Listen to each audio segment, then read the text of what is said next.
नमस्कार, आपण पाहताय लोकराज्य न्यूज 24। पाहुयात महत्त्वाची बातमी।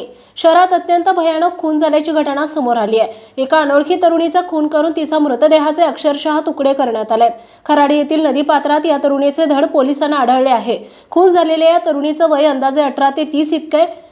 चंदननगर पोलीस ठाण्यात या प्रकरणी अज्ञात आरोपी विरोधात गुन्हा दाखल करण्यात आलाय। पोलिसांनी दिलेल्या माहितीनुसार खराडी परिसरात जेनी लाईट कन्स्ट्रक्शनचं काम सुरू आहे। येथून जवळच असलेल्या नदीपात्रात एका महिलेचे हातपाय आणि डोके नसलेल्या अवस्थेत धड असल्याची माहिती मिळाली होती। त्यानंतर पोलिसांनी घटनास्थळी जाऊन पाहणी केली असता हा सर्व प्रकार उघडकीस आला। मयत तरुणीची ओळख अद्याप पटली नाही। पुरावा नष्ट करण्याच्या हेतूने मृतदेहाचे धडापासून शिर, दोन्ही हात, खांद्यापासून दोन्ही पाय, खुब्यापासून धारदार शस्त्राच्या सहाय्याने कापून टाकले आहेत। त्यानंतर हे धड मुळामुठा नदीच्या पात्रात टाकून दिले। या प्रकरणी चंदननगर पोलिसांबरोबरच गुन्हे शाखेची पथके तपास करतायत। महाराष्ट्रातील महत्त्वाच्या आणि ताज्या बातम्या पाहण्यासाठी आजच आमच्या लोकराज्य न्यूज 24 न्यूज चॅनलला YouTube वर सबस्क्राइब करा आणि बेल आयकॉन प्रेस करा।